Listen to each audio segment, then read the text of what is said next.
Hello everyone, welcome back to the video. Today, we're going to have some fun because we're using Gemini Pro to create a Flutter app. We'll also be utilizing Gemini Pro to fetch some data. So, let's dive right in, it should be a blast. First things first, head over to makersuite.google.com. Yes, I know it's now called Google AI Studio, but it used to be MakerSuite. Once you're there, simply agree to the terms and services if it's your first time. Then, click on Get API Key.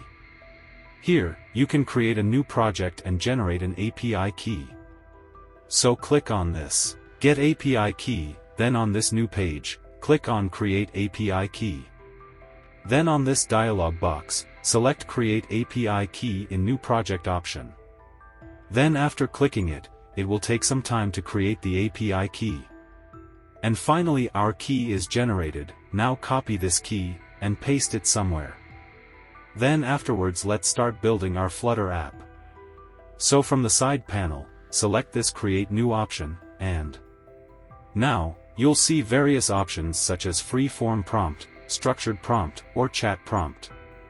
Let's go with the free-form prompt for now. It's currently free of cost. On the right-hand side, you can select the model. We're interested in Gemini Pro. You can also adjust the temperature, which ranges from 0 to 1. A lower value means it'll stick closely to what you write, while a higher value allows for more creativity. Let's set it to 0.2 for now. The output length is set to 2048, but we can adjust it to around 5000 or so. Next, you can start writing your prompt. For instance, I want to create a Flutter app that utilizes Gemini Pro API to list the all-famous pizzas of the world. You can mention specific libraries or components you'll be using, like the HTTP package for network requests and listview.builder for rendering the UI.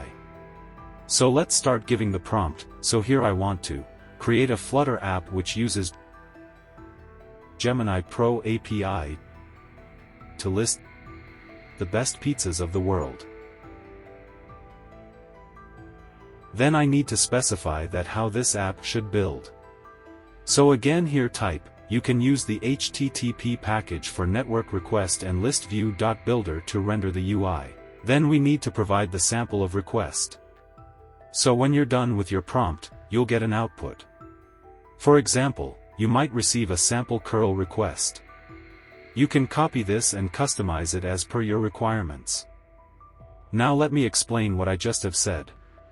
So here after you have completed your prompt, you can simply click on this Get Code option, and from here simply tap on this curl option, then from here line number 3 to the end, copy this thing and paste it in the prompt section.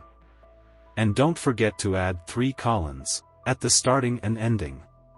And as per now we don't need these safety settings, so you can remove them, and if you want then you can modify this text string of part section.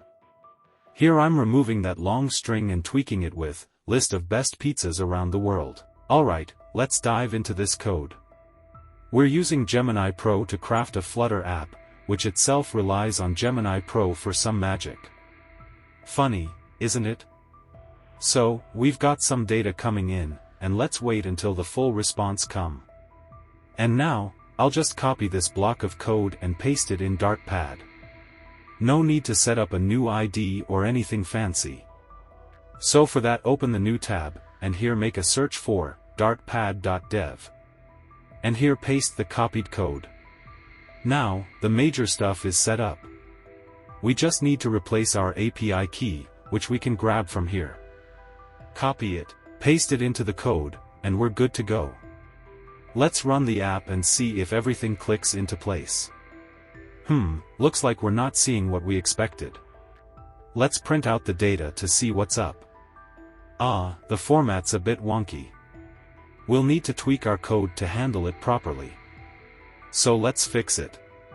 Here we need to remove this output thing, because the response JSON have this content thing.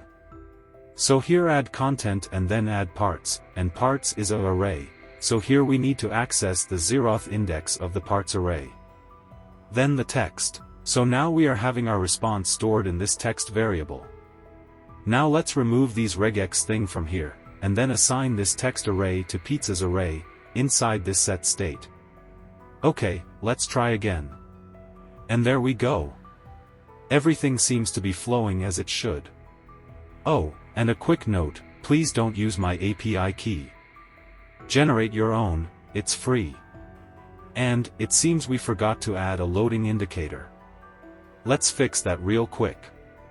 If we don't have any pizzas to display, we'll show a circular progress indicator instead. So for doing that, here add a check that. If pizzas list is empty, then we will show a circular progress indicator. And if the list have something, then the usual list view will work. Now let's run this again, and there we go. Now we're cooking with gas. This whole process was a breeze, thanks to Gemini Pro. If you enjoyed this tutorial, hit the like button and subscribe. And hey, share your thoughts on Gemini Pro in the comments below. Alright folks, I'm signing off until the next one.